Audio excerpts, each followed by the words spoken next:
हम basically functions के बारे में पढ़ने वाले हैं। इसमें हम लोग कुछ टॉपिक कवर करेंगे, जैसे कि introduction, types of functions, creating user defined functions, argument and parameter, जैसे कि default parameter, positional parameter, function with return value, flow of execution and scope of variable.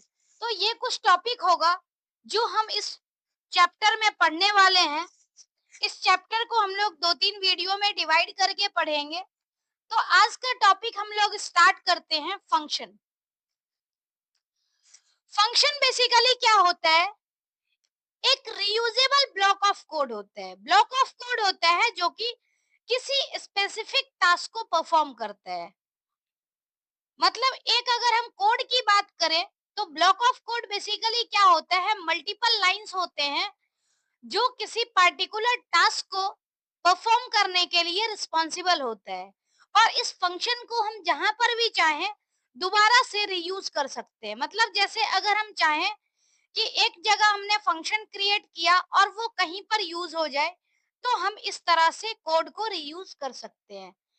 जैसे कि अगर हम फंक्शन की बात करें तो कुछ एग्जाम्पल के तौर पे हमने फंक्शन पढ़ा भी है, जैसे कि लेन फंक्शन हो गया, इनपुट फंक्शन है, प्रिंट है, मीन है, मैक्स है, टाइप फंक्शन हमने पढ़ा था। ऐसे ही लिस्ट, स्ट्रिंग वगैरह से रिलेटेड फंक्शन हमने काफी सारे पढ़े थे। तो ये बेसिकली जो फंक्शन है, इसका हम लोग एज इट इज प्रोग्राम में यूज कर लेते हैं। अगर हम टाइप्स ऑफ फंक्शन की बात करें तो फंक्शन का दो टाइप होता है। एक है यूजर डिफाइंड फंक्शन और एक है built in function. Built in function generally वो फंक्शन होता है जो पाइथन लैंग्वेज में पहले से डिफाइन किया गया है। प्री डिफाइंड फंक्शन जिसको हमें एज इट इज यूज करना होता है, उसके लिए हमें किसी भी तरह के स्टेटमेंट लिखने की नीड नहीं होती है अलग से। सिर्फ हम लोग डायरेक्टली फंक्शन को कॉल कर लेते हैं। अगर एग्जाम्पल की बात की जाए तो eval function, len function, int, float और एनी फंक्शन, जो भी हम लोग आज तक फंक्शन पढ़े हैं बेसिकली, वो सारे ही फंक्शन क्या है? प्री डिफाइंड फंक्शन है। यूजर डिफाइंड फंक्शन क्या होता है कि ऐसा फंक्शन जो यूजर के द्वारा डिफाइन किया जाता है किसी सर्टेन टास्क को परफॉर्म करने के लिए, किसी स्पेसिफिक टास्क को परफॉर्म करने के लिए। तो ये टास्क जो है, ये फंक्शन बेसिकली यूजर के द्वारा हम क्रिएट करते हैं और इसका अलग पर्पस होता है। जैसे कि जिस फंक्शन के लिए जो टास्क परफॉर्म करने के लिए जनरली हमारे पास बिल्ट इन फंक्शन अवेलेबल नहीं है, उसके लिए हम लोग क्या करते हैं? यूजर डिफाइंड फंक्शन क्रिएट करते हैं। मतलब हमें डिफाइन करना होता है जिसे हम यूजर डिफाइंड फंक्शन के नाम से जानते हैं। तो ये बेसिकली टाइप्स ऑफ फंक्शन था। अब बात आती है कि किसी भी फंक्शन को हम लोग कैसे डिफाइन करते हैं। Name the function and specifies what to do when the function is called. Python interpreter ignores the function definition until the function is called। मतलब क्या है कि फंक्शन को जब हम डिफाइन करते हैं तो बेसिकली हम लोग फंक्शन का नाम देते हैं, और नाम के साथ साथ हम कुछ कोड लिखते हैं जो एक्चुअली फंक्शन जो है वो टास्क परफॉर्म करता है। और टास्क कब परफॉर्म करेगा? जब हम उस फंक्शन को कॉल करेंगे। सिर्फ डिफाइन करना अपने आप में कंप्लीट नहीं होता है, हमें फंक्शन को उसके लिए कॉल भी करना होता है। जब तक हम लोग फंक्शन को कॉल नहीं करेंगे तब तक क्या है कि फंक्शन एग्जीक्यूट नहीं करेगा, पाइथन इंटरप्रेटर उस फंक्शन को इग्नोर करेगा। नेक्स्ट है calling a function. Calling the function actually performs the specified action with the indicated parameter. कहने का मतलब है कि जब हम फंक्शन डिफाइन करते हैं तो अगला स्टेप होता है फंक्शन को कॉल करना। और जब फंक्शन कॉल करते हैं तो मतलब क्या है कि उस फंक्शन जब कॉलिंग के टाइम में ही एक्चुअल टास्क परफॉर्म किया जाता है फंक्शन के द्वारा। देखते हैं कि फंक्शन डिफाइन कैसे किया जाता है। अगर हम फंक्शन डिफाइन करने की बात करें, तो फंक्शन को डिफाइन करने के लिए हम लोग यूज करते हैं डेफ कीवर्ड। यानी डेफ कीवर्ड का यूज करके हमें किसी फंक्शन को डिफाइन करना होता है। डेफ कीवर्ड के साथ हमें लिखना होता है फंक्शन का नाम। और फंक्शन का नाम डिफाइन करने में भी बेसिकली जो आइडेंटिफायर का रूल होता है कि फर्स्ट लेटर हम डिजिट नहीं लिख सकते हैं, फर्स्ट कैरेक्टर हमारा अंडरस्कोर साइन या फिर अल्फाबेट होना चाहिए। तो वही सारा रूल यहाँ पर फॉलो होता है जब हम फंक्शन को डिफाइन करते हैं। नेक्स्ट क्या होता है कि फंक्शन को जब हम डिफाइन करते हैं, तो यहाँ पर फंक्शन डेफिनेशन के बाद यहाँ पर कॉलन है। और उसके बाद हम लोग क्या करते हैं, फंक्शन क्या टास्क परफॉर्म करेगा उससे रिलेटेड हम लोग क्या करते हैं, स्टेटमेंट को लिखते हैं। तो यहाँ पर जो फंक्शन डिफाइन किया गया है, ये फंक्शन डिफाइन किया गया है कि hello from a function print करे। तो इसमें हमने फंक्शन दिया है और फंक्शन के साथ फंक्शन की हमने ब्लॉक दे दी, फंक्शन का स्टेटमेंट दे दिया। अब जैसे ही फंक्शन को हम लोग कॉल करेंगे, तो फंक्शन कॉल करने के लिए हमें कुछ इस तरह से लिखना होता है, फंक्शन का नाम और उसके बाद पैरेंथेसिस। तो जैसे ही इस तरह से होगा, कंट्रोल वापस ट्रांसफर होगा फंक्शन के पास, और फंक्शन के अंदर जो भी स्टेटमेंट डिफाइन किया गया होगा उसके अकॉर्डिंग टास्क परफॉर्म किया जाएगा। तो ये फंक्शन डिफाइन करने का प्रोसेस था। नेक्स्ट इसके अंदर दो चीजें हैं जिसे हम, जैसे आर्गुमेंट की बात आती है।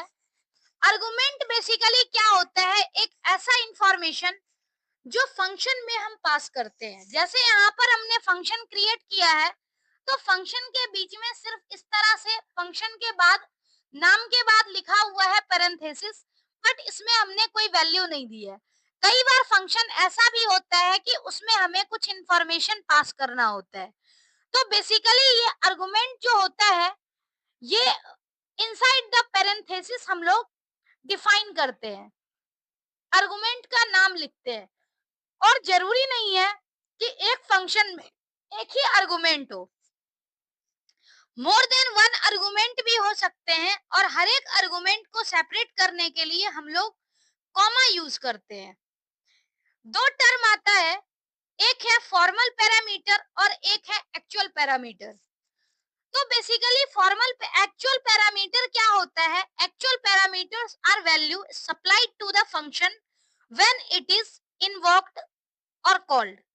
यानी कि हम जैसे फंक्शन को कॉल कर रहे हैं, तो फंक्शन कॉल करने के टाइम में हमें कुछ वैल्यू पास करनी होती है, और वो वैल्यू होती है एक्चुअल पैरामीटर। ऐसे ही फॉर्मल पैरामीटर क्या होता है कि जब हम लोग फंक्शन को डिफाइन करते हैं, तो फंक्शन डिफाइन करने के टाइम में जो भी हम लोग वेरिएबल डिक्लेयर करते हैं फंक्शन के इनसाइड, जिसके थ्रू हम लोग कुछ वैल्यू दे सके, उसे फॉर्मल पैरामीटर बोला जाता है। और जब भी हम लोग फंक्शन को कॉल करते हैं, तो फंक्शन कॉल करने के बाद क्या है, जैसे ही फंक्शन की बॉडी कॉल हो रही है, तो उस टाइम पे इसके साथ ये वैल्यू फॉर्मल पैरामीटर को पास हो जाती है, ताकि उसके अकॉर्डिंग प्रोग्राम का एग्जीक्यूशन हो सके। हाँ, एग्जाम्पल दिया हुआ है जिसमें डेफ कीवर्ड का यूज करके फंक्शन को डिफाइन किया गया है। फंक्शन का नाम है फंक्शन वन, और इसमें एक पैरामीटर है x। बेसिकली ये फंक्शन डेफिनेशन है जिसमें फंक्शन वन नाम से एक फंक्शन को डिफाइन किया गया है, और इसके अंदर एक स्टेटमेंट लिखा हुआ है प्रिंट x। यानी फंक्शन वन को जब भी हम कॉल करेंगे, तो इसमें हमें एक पैरामीटर पास करने की जरूरत होगी, और वो पैरामीटर एक्चुअल पैरामीटर के नाम से जाना जाता है। जब भी फंक्शन कॉल होगा, तो फंक्शन कॉल होने के बाद कंट्रोल जो ट्रांसफर होगा वो फंक्शन डेफिनेशन पे ट्रांसफर होगा। और यहाँ से क्या है कि फंक्शन में जो भी स्टेटमेंट है वो एग्जीक्यूट होगा। जितनी बार कॉल होती है उतनी बार फंक्शन डेफिनेशन पे कंट्रोल ट्रांसफर होता है और आउटपुट निकलता है। यहाँ पर जैसे फर्स्ट टाइम में क्या है, फंक्शन 1 कॉल हो रहा है और मैसेज दिया हुआ है फर्स्ट कॉल टू फंक्शन। तो फंक्शन कॉल होगा, उसके बाद फंक्शन 1 के पास कंट्रोल ट्रांसफर हो रहा है। प्रिंट एक्स, यानी एक्स की एक्स जो है वो हमारा फॉर्मल पैरामीटर है और इसमें हम एक्चुअल पैरामीटर पास कर रहे हैं, एक्चुअल वैल्यू पास कर रहे हैं। फर्स्ट कॉल टू फंक्शन यहाँ पर प्रिंट हो रहा है। ऐसे ही दूसरी बार जब फंक्शन कॉल होगा, तो दूसरी बार फंक्शन कॉल होते ही फिर से स्टेटमेंट जो है फंक्शन 1 कंट्रोल ट्रांसफर हो जाएगा और प्रिंट एक्स, यानी कि प्रिंट एक्स में जो वैल्यू है उसके रिस्पेक्ट में जो हम लोग एक्चुअल पैरामीटर पास कर रहे हैं वो यहाँ पर प्रिंट हो रहा है। तो इस तरह से हम लोग फंक्शन में फॉर्मल और एक्चुअल पैरामीटर को समझ सकते हैं। ये ध्यान रहे कि जितनी बार हम लोग किसी फंक्शन को कॉल करते हैं, फंक्शन कॉल करने में क्या होता है कि जैसे जैसे हम कॉल करते हैं, जितनी बार कॉल करेंगे उतनी बार कंट्रोल फंक्शन डेफिनेशन पे ट्रांसफर होता है और उसकी स्टेटमेंट एग्जीक्यूट होती है। इसमें फंक्शन आर्गुमेंट एक्स से फॉर्मल आर्गुमेंट और एक्चुअल आर्गुमेंट जो है वो फर्स्ट कॉल टू फंक्शन है, फर्स्ट टाइम में जब कॉल हो रहा है, और सेकंड कॉल टू फंक्शन है जब सेकंड टाइम में कॉल हो रहा है। दूसरा अगर हम एग्जांपल की बात करें, तो दूसरे एग्जांपल में क्या है, एक फंक्शन बनाया हुआ है डेफ कीवर्ड का यूज करके और फंक्शन का नाम है ऐड, जिसमें हम लोग दो वैल्यू पास कर रहे हैं, दो फॉर्मल पैरामीटर में वैल्यू है ए और बी। यानी कि जब भी हम लोग ए बी की वैल्यू पास करेंगे, तो यहाँ पर क्या है, प्रिंट स्टेटमेंट में लिखा हुआ है ए प्लस बी। तो ए बी की वैल्यू जो भी होगी, फिर ए बी को सम करके वैल्यू रिटर्न करेगा आउटपुट में। नेक्स्ट है ऐड 7 9, यानी पहली बार हम लोग ऐड फंक्शन को कॉल कर रहे हैं तो वैल्यू 7 है और 9 है।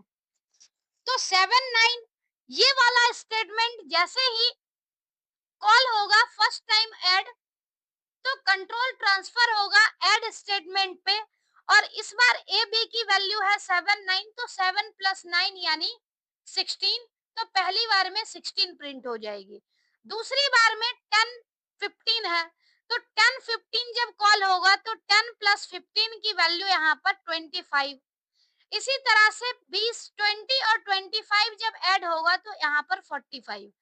तो इस तरह से क्या है कि मल्टीपल वैल्यू भी आर्गुमेंट में हो सकते हैं। नेक्स्ट है रिटर्न कीवर्ड। अब तक तो हमने यही देखा है कि फंक्शन में जब भी हम लोग कॉल कर रहे हैं तो कॉल करने के बाद उससे रिलेटेड स्टेटमेंट की वैल्यू प्रिंट हो रही है।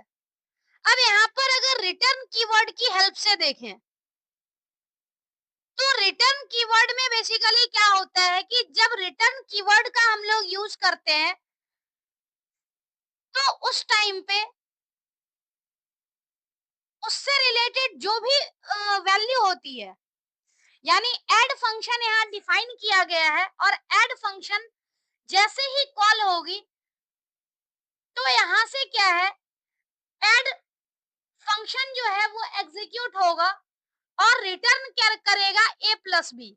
लेकिन ये रिटर्न किसको करेगा, यहाँ पर कोई प्रिंट स्टेटमेंट नहीं है, लेकिन ये वैल्यू जो रिटर्न लिखा हुआ है, यानी रिटर्न मतलब जिसने आर्गुमेंट दिया है, जिसने पैरामीटर पास करी है एक्चुअल पैरामीटर, उसको रिजल्ट रिटर्न हो जाएगा। In Python, result keywords is used in function to specify the value that the function will return when it is called। यानी कि जब भी हम लोग फंक्शन को कॉल कर रहे हैं तो वैल्यू क्या रिटर्न हो रही है उसको स्पेसिफाई करता है return keyword. When a function is executed, it may perform some computation or operation and the result can be sent back to the caller using the return statement।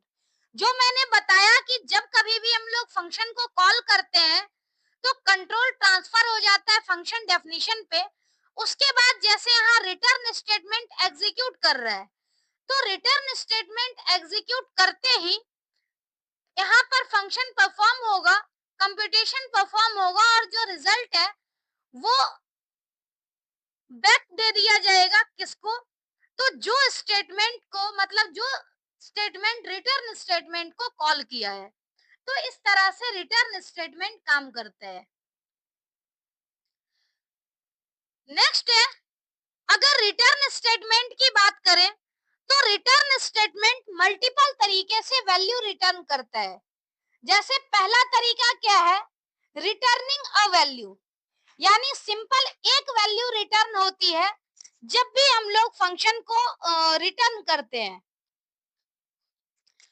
When you want to return a specific value from the function, you can use the return statement followed by the value you want to return. यानी जब भी हमें कोई specific value return करना होगा तो हमें return statement के बाद क्या करना है, उस वैल्यू को लिखना है जिसको हम लोग रिटर्न में चाहते हैं। नोट में है, the function will stop executing immediately after the return statement is encountered and value will be passed back to the caller. जैसे कि यहाँ पर हमने देखा ही है कि इस स्टेटमेंट में जैसे ही रिटर्न स्टेटमेंट आ रहा है तो यहाँ पर एग्जीक्यूशन स्टॉप हो रहा है फंक्शन का, और फंक्शन का एग्जीक्यूशन स्टॉप होते ही उसका जो रिजल्ट है वो कॉलर स्टेटमेंट को ट्रांसफर हो जाता है। तो बेसिकली यही चीज नोट में मेंशन किया गया है। नेक्स्ट है returning multiple value. Python statement क्या है कि कई बार मल्टीपल वैल्यू को रिटर्न करने का ऑप्शन भी देता है। जैसे इस एग्जांपल में देखा जाए तो एक फंक्शन है गेट कोऑर्डिनेट्स के नाम से, जिसको हमने डिफाइन किया है। इसमें क्या है कि x की वैल्यू 10 डिफाइन कर दी है, y की वैल्यू 20 डिफाइन कर दी है। तो इसमें जब भी हम लोग कोऑर्डिनेट की वैल्यू फाइंड आउट करना चाहेंगे तो हम लोग क्या करेंगे, कोऑर्डिनेट नाम के फंक्शन को कॉल करेंगे। फंक्शन कॉल करते ही जैसे रिटर्न स्टेटमेंट एग्जीक्यूट होगा, तो रिटर्न स्टेटमेंट एग्जीक्यूट करते ही कॉलर स्टेटमेंट को वैल्यू रिटर्न हो जाएगी। The function returns 10, 20 and the value are unpacked into the x coordinate एंड y कोऑर्डिनेट वेरिएबल। कहने का मतलब क्या है कि हमने कोऑर्डिनेट में जो यहाँ पर वैल्यू डिफाइन की है ये 10 और 20 डिफाइन की है। तो x की वैल्यू 10 और y की वैल्यू यहाँ पर 20 रिटर्न हो गई। अब 20 वैल्यू जैसे ही 10 और 20 रिटर्न होगी तो यहाँ पर क्या है, 10 और 20 दोनों ही x कोऑर्डिनेट y कोऑर्डिनेट वाली स्टेटमेंट को ट्रांसफर हो जाएगा।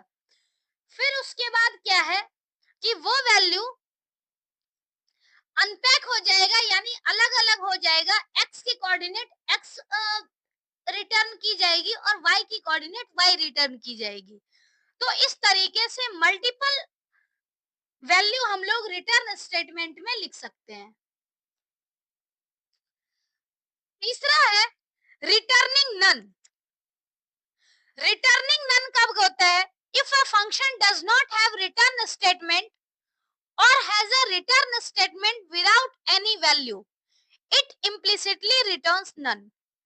यानी कि या तो किसी फंक्शन में जब रिटर्न स्टेटमेंट ना हो या फिर रिटर्न स्टेटमेंट हो बिना वैल्यू के, तो उस केस में क्या है, नन वैल्यू रिटर्न होगा। नन क्या है, एक स्पेशल कांस्टेंट है पाइथन में जो अब्सेंस ऑफ वैल्यू को रिप्रेजेंट करता है। जैसे यहाँ एग्जांपल है डेफ डू समथिंग और प्रिंट में दिया हुआ है डू समथिंग, यानी कि जब भी हम लोग डू समथिंग फंक्शन को कॉल करेंगे तो यहाँ पर क्या होगा, डू समथिंग फंक्शन एग्जीक्यूट होगा। डू समथिंग फंक्शन एग्जीक्यूट होते ही उसके अंदर जो प्रिंट स्टेटमेंट है वो भी एग्जीक्यूट होगी। जैसे ही प्रिंट स्टेटमेंट एग्जीक्यूट होगी, यहाँ पर क्या है, रिटर्न स्टेटमेंट नहीं है, लेकिन हमने जो फंक्शन को कॉल किया है उसकी वैल्यू कहीं ना कहीं स्टोर हो रही है रिजल्ट नाम के वेरिएबल में। तो ये वैल्यू जब रिटर्न नहीं हो रही है तो इस केस में रिटर्न क्या करेगा, यानी कि नन रिटर्न होगा क्योंकि अब्सेंस ऑफ वैल्यू है। प्रिंट रिजल्ट, मतलब प्रिंट रिजल्ट से क्या होगा, इट विल प्रिंट नन। तो इस तरह से नन रिटर्न भी होता है जब Python function Python return statement के अब्सेंस में, या फिर रिटर्न स्टेटमेंट अगर विदाउट वैल्यू हो, तो दोनों ही केस में यहाँ पर नन रिटर्न होता है। नेक्स्ट है early exit with return. Early exit with return का मतलब क्या है कि कई बार फाइनल रिटर्न जो होता है उससे पहले कोई वैल्यू, कोई कंडीशन जो हो वो टर्मिनेट हो जाए, मतलब फंक्शन टर्मिनेट हो जाए अगर एंड पे ना पहुंचे उससे पहले। You can use the return statement to exit a function early if certain conditions are met. यानी कोई पर्टिकुलर ऐसा कंडीशन आ जाए जहां हम प्रोग्राम को टर्मिनेट करना चाहते हैं, तो उस कंडीशन में क्या है कि रिटर्न स्टेटमेंट हम ऐसे जगह पर लिखें जहां से क्या है प्रोग्राम एंडिंग तक पहुंचने से पहले टर्मिनेट हो जाए। जैसे कि एग्जांपल दिया हुआ है डेफ डिवाइड ए बी, यानी इसमें जो फॉर्मल पैरामीटर है वो ए बी दिया हुआ है। अब जब भी बी इक्वल टू जीरो हो, यानी जीरो के केस में क्या है कि बी की वैल्यू जब जीरो होगी तो जीरो से हम किसी नंबर को जनरली डिवाइड नहीं करते हैं, ये एक्सेप्शन जनरेट कर देता है। तो हम चाहते हैं कि कोई यूजर अगर वैल्यू जीरो टाइप कर दे तो उस केस में क्या है कि रिटर्न स्टेटमेंट की हेल्प से प्रोग्राम का टर्मिनेशन हो जाए। तो इसलिए इफ स्टेटमेंट के अंदर बाय चांस अगर किसी यूजर ने बी की वैल्यू जीरो दे दी तो रिटर्न स्टेटमेंट की हेल्प से अर्ली एग्जिट हो जाए, और यहाँ पर लिखा हुआ है can not divide by zero. और अगर जीरो नहीं हो तो उस केस में क्या है, अगली वैल्यू रिटर्न होनी चाहिए क्या, तो रिटर्न में a डिवाइडेड बाई b होना चाहिए। मतलब यहाँ पर b जीरो होगा तो उसकी कंडीशन है उसको हम टर्मिनेट कर रहे हैं रिटर्न फंक्शन की हेल्प से, रिटर्न स्टेटमेंट की हेल्प से। और अगर b जीरो के बराबर नहीं है तो डिवाइड करके वैल्यू हमें मिलना चाहिए। अब यहाँ पर क्या है कि जब हम लोग फर्स्ट टाइम में डिवाइड को कॉल कर रहे हैं, तो डिवाइड फंक्शन को जब डिवाइड फंक्शन कॉल कर रहे हैं तो यहाँ पर वैल्यू है a की 10 और b की 2। तो इस केस में वैलिड है, यानी 10 से जब हम कंडीशन चेक कर रहे हैं b not equal to zero तो ट्रू है, यानी कि b not equal to zero है। तो इस केस में क्या है कि कंडीशन तो फॉल्स हो गई। अगर b इक्वल टू जीरो होता तो कंडीशन ट्रू होता, लेकिन यहाँ पर कंडीशन फॉल्स हो चुकी है। इसका मतलब क्या है, अगला स्टेटमेंट एग्जीक्यूट होगा, ये स्टेटमेंट इस केस में एग्जीक्यूट नहीं होगा। तो इससे क्या हो रहा है, अगला रिटर्न स्टेटमेंट ये वैल्यू रिटर्न हो रही है, और रिटर्न जैसे ही होगी तो रिटर्न ए बी यानी 10 डिवाइडेड बाय 2 होगा, तो ये रिजल्ट इस स्टेटमेंट को ट्रांसफर हो जाएगा और वैल्यू यहाँ पर आएगी 5.0, क्योंकि हम जानते हैं कि सिंपल डिवीजन जो है वो फ्लोट वैल्यू रिटर्न करता है। नेक्स्ट दूसरी बार में रिजल्ट जो है, रिजल्ट फंक्शन अगर कॉल हो रहा है तो इस केस में b की वैल्यू जीरो है, और जब b की वैल्यू जीरो होगी तो इस केस में क्या है, इफ स्टेटमेंट एग्जीक्यूट होगा, इट मींस ये कंडीशन ट्रू है तो ये return statement can not divided by zero execute हो रहा है। तो इस तरह से हम लोग रिटर्न स्टेटमेंट का यूज करके हम लोग प्रोग्राम में स्टेटमेंट को अर्ली एग्जिट के लिए भी यूज करते हैं, अर्ली टर्मिनेशन के लिए भी यूज करते हैं। The return statement is a powerful tool that enables function to produce results and pass data back to the calling code. यानी रिटर्न स्टेटमेंट की हेल्प से हम लोग क्या कर रहे हैं, फंक्शन को एडजेक्ट वैल्यू दे रहे हैं, और जो भी रिजल्ट प्रोड्यूस हो रहा है वो डेटा कॉलिंग कोड को बैक मिल जा रहा है। तो इस तरीके से क्या है कि रिटर्न स्टेटमेंट पाइथन प्रोग्राम में काफी यूजफुल है। इसके लिए इतना ही। Thank you so much. बाकी हम लोग नेक्स्ट क्लास में करेंगे स्कोप ऑफ अ वेरिएबल। तो मिलते हैं अगली वीडियो में, तब तक के लिए बने रहिए चैनल पर।